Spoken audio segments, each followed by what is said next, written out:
السلام علیکم۔ میں تبسم الٹی گریڈ سبرس کا خلاصہ۔ کسی سیستان نامی ملک کا بادشاہ عقل تھا اور اس کا بیٹا تھا دل۔ عقل بادشاہ نے اپنے بیٹے دل کو علاقہ تن پر حکومت کرنے کا اختیار دے رکھا تھا۔ ایک روز شہزادہ دل کے دربار میں عیش و عشرت کا بازار گرم تھا۔ شہزادہ دل اپنے دوست احباب کے ساتھ شراب نوشی میں مست تھا کہ کسی نے آب حیات کا قصہ چھیڑا اور کہا کہ جو کوئی اسے پیے گا تا ابد زندگی پائے گا۔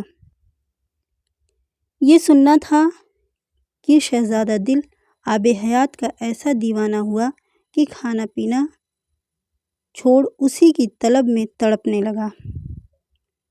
شاہی فوج میں ایک جاسوس نظر تھا، دنیا گھوما ہوا۔ شہزادے کی مدد کو آگے آیا۔ اس نے شہزادے دل کو یقین دلایا کہ وہ آب حیات تلاش کر کے ضرور لائے گا، اور پھر وہ رخصت ہوا۔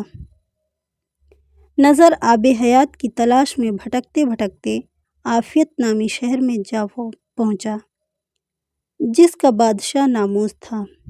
نظر نے ناموس سے ملاقات کی اور اپنا مدعا پیش کیا۔ ناموس نے نظر کی بات سن کر کہا کہ آب حیات کی کوئی حقیقت نہیں ہے، وہ تو ایک فرضی کہانی ہے۔ کہا، آب حیات کتے سو مرد کے منہ یعنی منہ کا پانی ہے۔ نظر ناموس کے جواب سے مطمئن نہ ہو سکا اور آگے چلا۔ راستے میں ایک بلند و بالا پہاڑ پر ایک قلعہ نظر آیا۔ پوچھنے پر لوگوں نے بتایا کہ اس ڈونگر پہاڑ کا نام زہد ہے، جس پر ایک بوڑھا زرق رہتا ہے۔ نظر نے زرق کی خدمت میں پہنچ کر اپنا مدعا پیش کیا۔ سن کے بوڑھے زرق نے بھی کہا کہ آب حیات کی کوئی حقیقت نہیں، اور کہا، اگر تجھے ہونا ہی ہے یوں یہ پانی، تو عاشق کے انچھوا آنسو میں ہے اس پانی کی نشانی۔ غرض اس نے عاشق کے آنسوؤں میں اسے تلاش کرنے کو کہا کہ عاشق کے آنسوؤں میں وہ تاثر ہوتی ہے کہ مرنے والا بھی جی اٹھتا ہے۔ نظر زرق کے پاس سے رخصت ہوا۔ ایک جنگل میں اسے ایک عظیم الشان قلعہ نظر آیا۔ اس قلعے کا نام ہدایت تھا اور اس پر ہمت کی حکمرانی تھی۔ ہمت کی خدمت میں پہنچ کر نظر نے آب حیات کا پتہ پوچھا۔ پہلے تو اس نے خوف دلایا اور مشورہ دیا، اس بات نے درگزر کر، بلکہ دوسروں کو بھی خبر کر، بہت لوں گا۔ لوگ اس بات میں جیواں جانیں گنوائے ہیں۔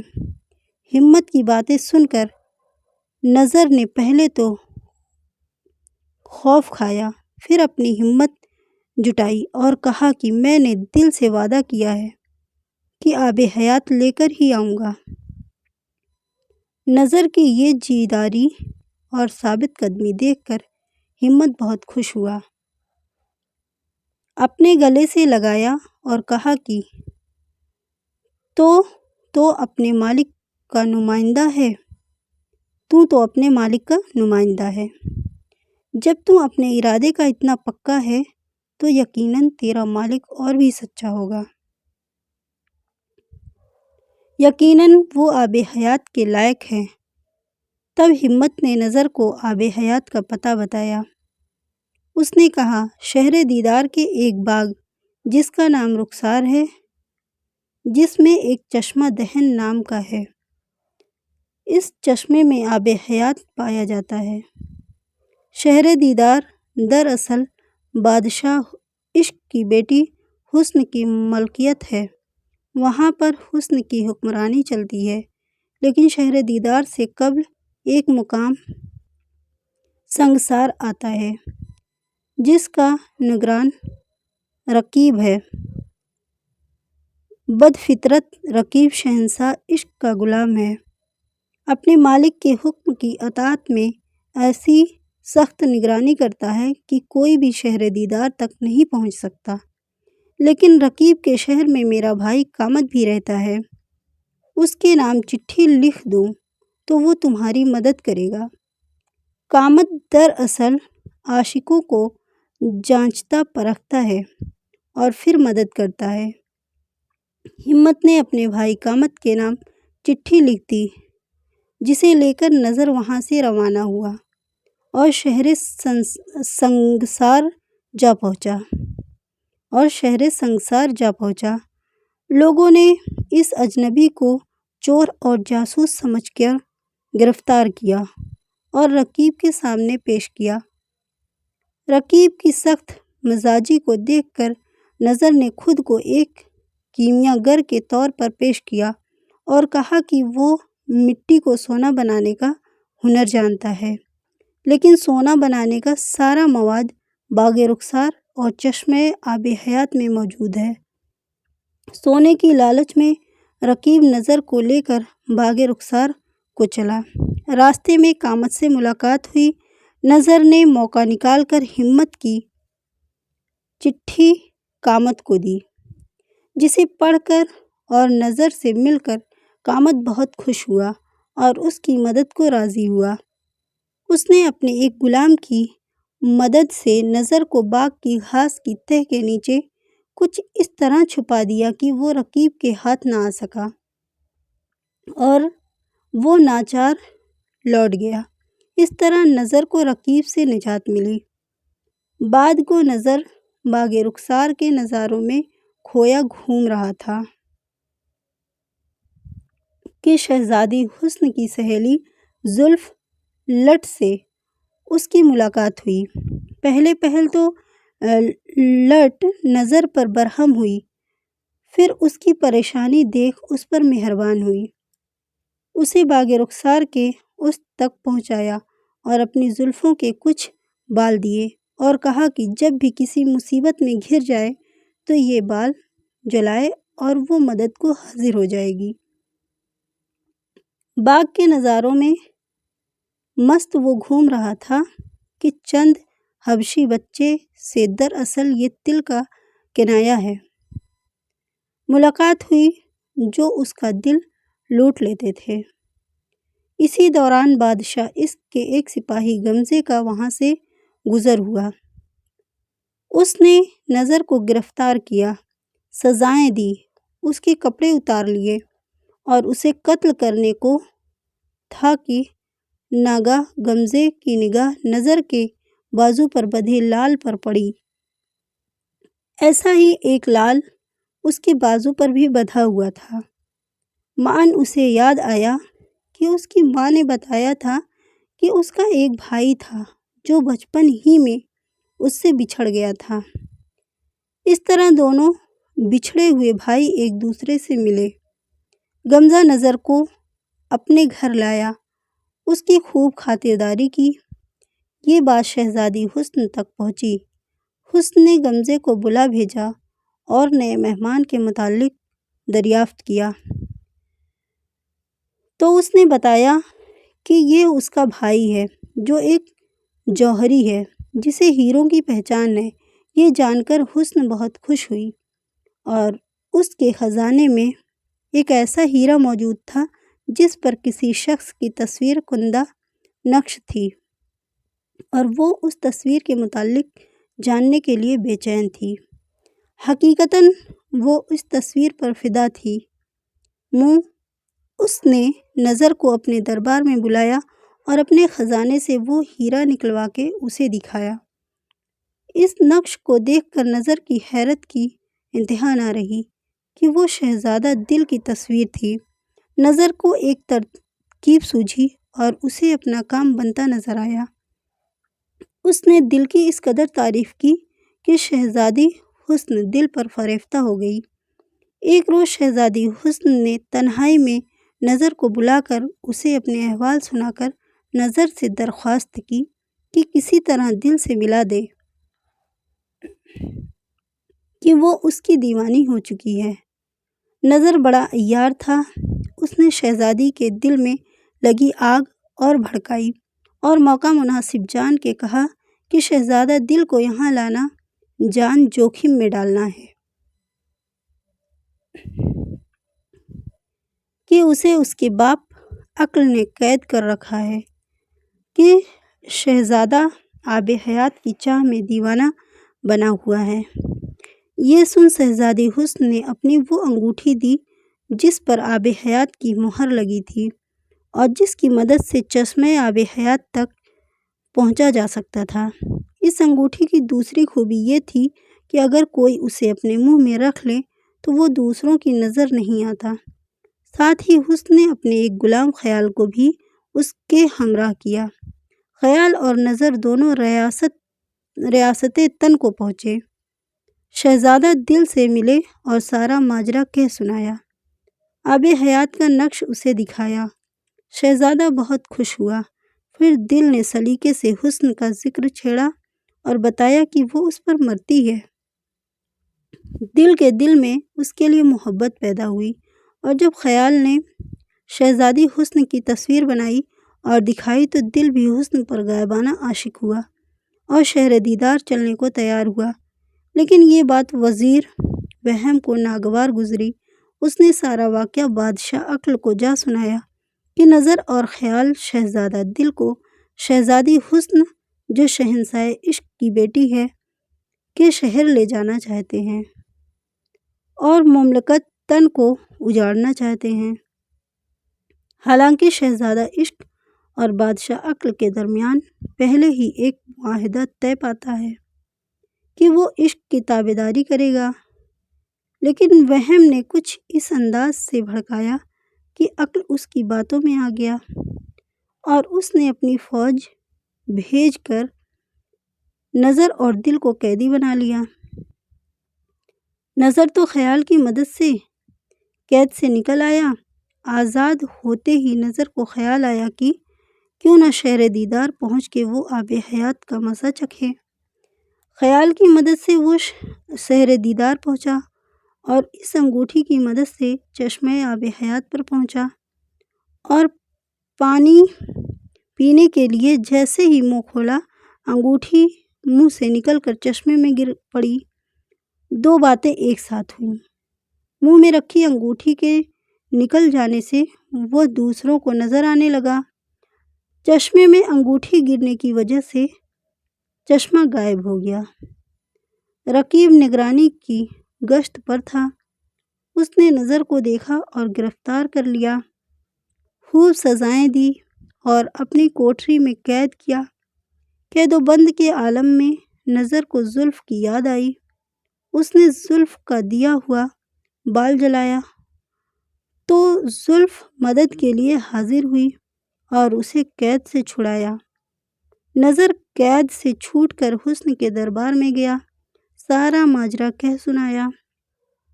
حسن نے دل کو آزاد کرانے کی خاطر اپنے ایک غلام غمزہ کو نظر کے ہمراہ کیا، ایک کثیر فوج بھی ساتھ کی۔ دونوں فوج کے ساتھ مملکت تن کی طرف روانہ ہوئے۔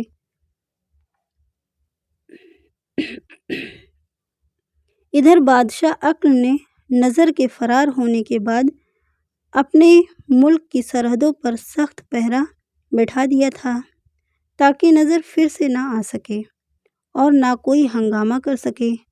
نظر اور غمزہ سفر کرتے کرتے زہد کے پہاڑ کے قریب پہنچے، جہاں پر عقل نے زرق کے بیٹے توبہ کو نگران کار مقرر کیا۔ نظر اور غمزہ اپنی فوج کے ساتھ آرام کر رہے تھے۔ یہ دیکھ کے توبہ نے بادشاہ عقل کو سارا ماجرا سنایا۔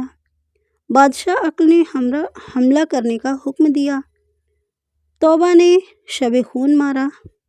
نظر و غمزہ اور ان کی فوج نیند میں تھی، بے خبر تھی، اس حملے سے گھبرا گئی، لیکن سنبھلنے کے بعد نظر و غمزہ اور ان کی فوج نے ڈٹ کر مقابلہ کیا اور توبہ کو شکست ہوئی۔ تب غمزہ اور نظر نے شہر عافیت پر قبضہ کرنے کے لیے یہ بہتر جانا کہ بھیس بدل کر جایا جائے۔ وہ دونوں تو قلندر بنے، لیکن غمزہ نے دعائے سیفی کی مدد سے اپنی فوج کو ہرنوں کے زار میں تبدیل کیا۔ غمزے کے ہاتھوں اور چالوں ناموس گرفتار ہوا اور اس کی ناموس لی۔ عافیت پر قبضہ حاصل کرنے کے بعد دونوں اصل سلطنت تن کی طرف بڑھے تاکہ دل کو چھڑایا جا سکے۔ شکست خوردہ توبہ بچتے بچاتے چھپتے چھپاتے عقل کے دربار میں پہنچا اور ساری روداد سنائی۔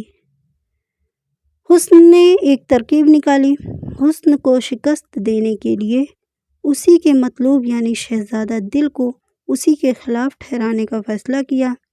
دل کو قید سے نکال کر اسے سمجھا بجھا کے حسن کے خلاف لڑنے پر آمادہ کیا اور اپنے ایک سپہ سالار صبر کے ساتھ ایک کثیر و جرار فوج بھی دل کے ہمراہ کی تاکہ حسن کو شکست دی جا سکے اور حسن کے دل میں دل کے خلاف نفرت پیدا کی جا سکے۔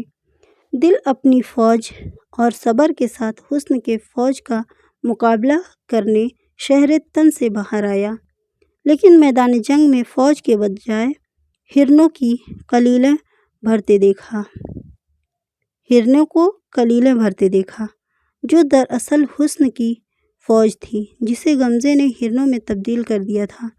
تو لالچ کا شکار ہوا اور ان کا شکار کرنے ہرنوں کے پیچھے اپنا گھوڑا ڈال دیا۔ نتیجے میں اپنے مقصد سے دور ہوتا گیا۔ بادشاہ عقل کو جب اطلاع ملی تو وہ اپنا بھاری لشکر لیے دل کو بھٹکنے سے روکنے کے لیے چلا آیا، لیکن خود بادشاہ بھی ہرنوں کے چھل کا شکار ہو گیا۔ گر شہزادہ دل اور بادشاہ عقل دونوں راستہ بھٹک گئے۔ یہ عشق کا ہے گھاٹ، دل ایک بات، عقل ایک بات، عقل بھی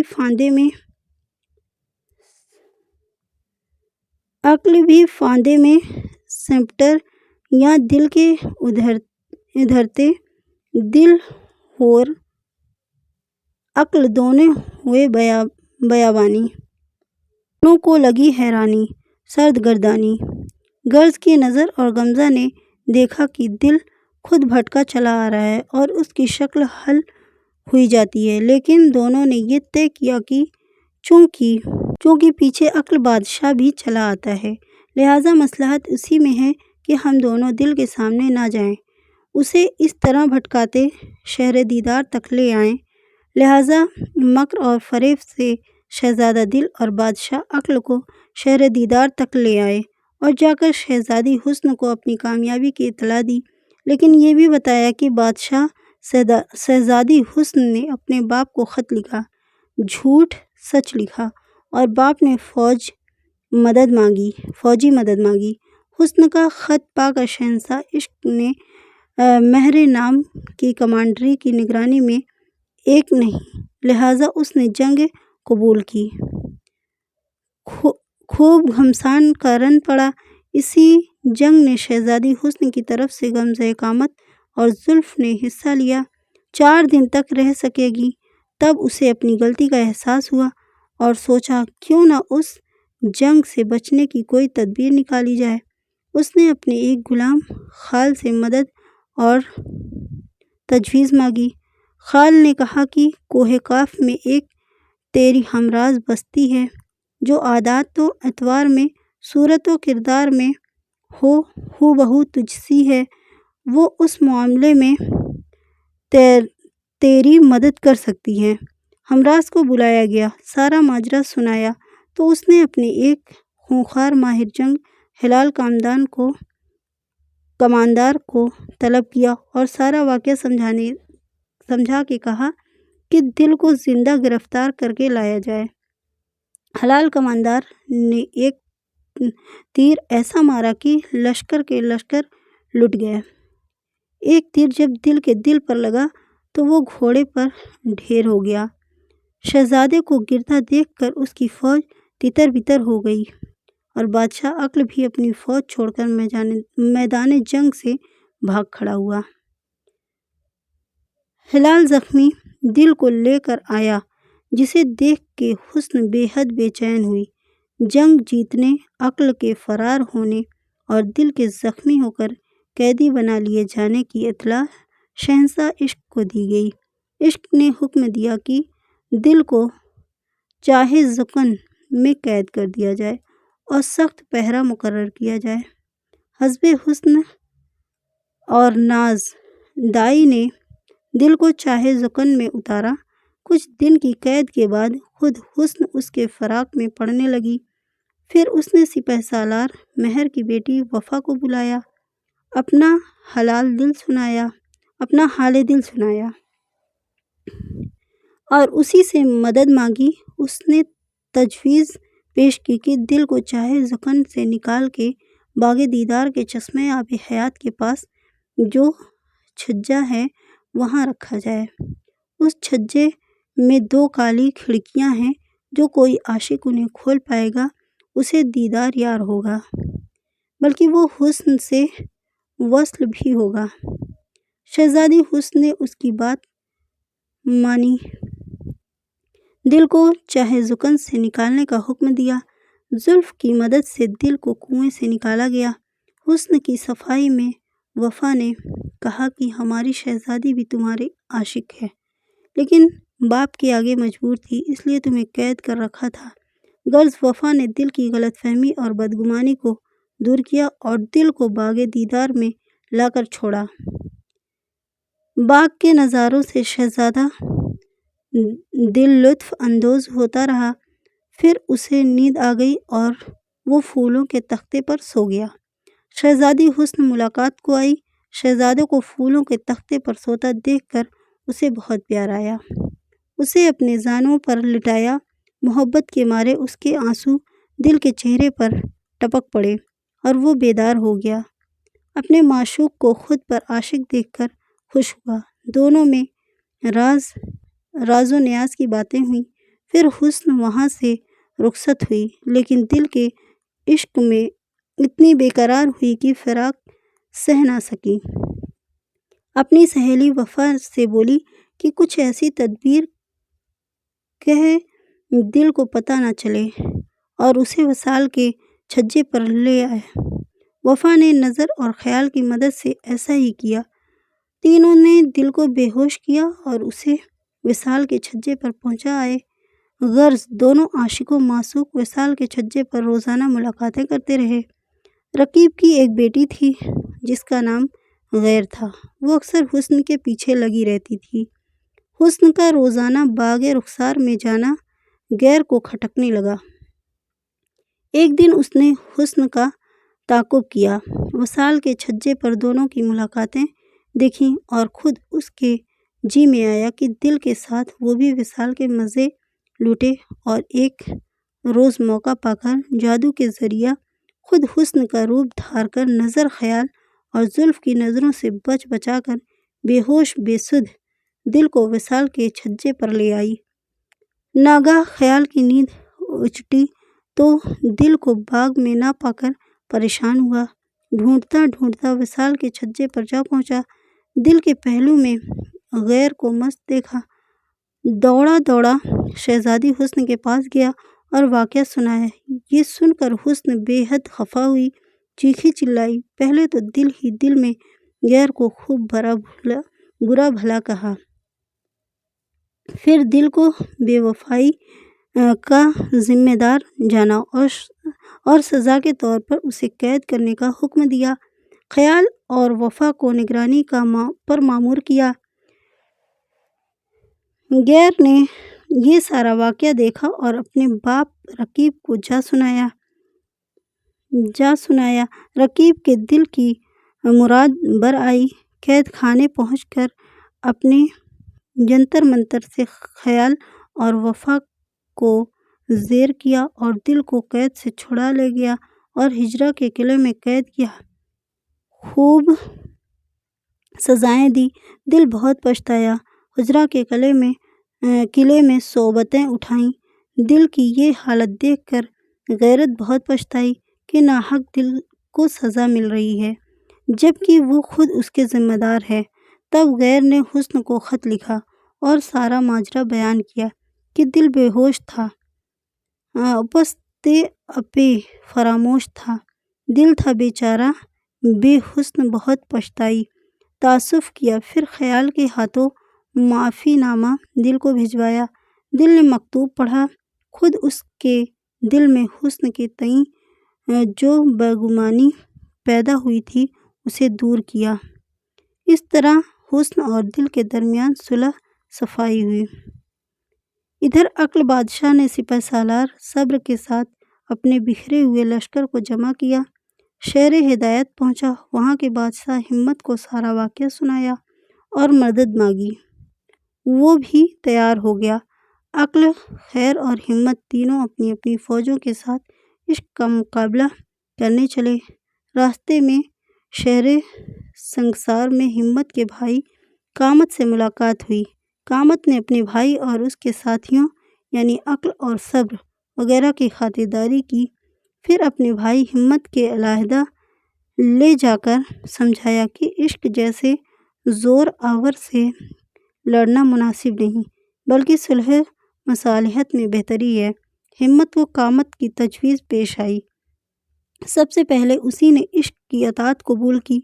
عشق بے حد خوش ہوا، اپنے دربار میں اسے جگہ دی۔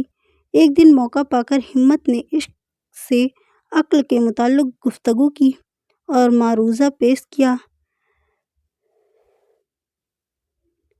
کہ عقل اور عشق کا معرکہ اچھا نہیں، اگر دونوں میں مصالحت ہو جائے تو دونوں کے حق میں بہتر ہو۔ شہنشاہ عشق کو یہ بات پسند آئی۔ اس نے اپنے سپہ سالار مہر کو بادشاہ عقل کو ڈھونڈ کر لانے کے لیے روانہ کیا۔ مہر نے بھی عقل کو سمجھایا اور اسے عشق کی اطاعت کے لیے راضی کیا۔ عشق نے عقل کو اپنے دربار کا وزیر بنایا۔ پھر ہمت کو حکم دیا کہ رقیب کے ہجرہ کے قلعے سے شہزادہ دل کو چھڑا لائے اور اسی قلعے میں رقیب کو اور خاص طور سے اس کی بیٹی غیر کو دل کی گہرائیوں میں اسی طرح قید کر دے کہ وہ باہر نہ آ سکے۔ ہمت نے ایسا ہی کیا۔ دل کی شادی حسن سے کر دی گئی اور سب خوشی خوشی رہنے لگے۔ ایک دن شہزادہ دل نظر اور خیال کے ساتھ باغ رخسار میں گشت کر رہا تھا کہ چشمہ آب حیات پر ایک سبز پوش بزرگ نظر آئے۔ نظر نے انہیں پہچان کر شہزادے سے کہا کہ یہ خضر ہیں، ان سے آب حیات کا پتہ پوچھو۔ شہزادے دل نے ایسا ہی کیا۔ خضر نے دل کے دل کی بات پہچان لی اور آنکھوں ہی آنکھوں میں ایک ہدایت دی۔ دل نے اس ہدایت پر عمل کیا اور اسے کئی لڑکے ہوئے۔ جو بڑا لڑکا ہے وہ یہی کتاب سبرس ہے جو حقیقت میں آب حیات ہے۔ تو ہمارا خلاصہ یہاں پہ ختم ہوتا ہے۔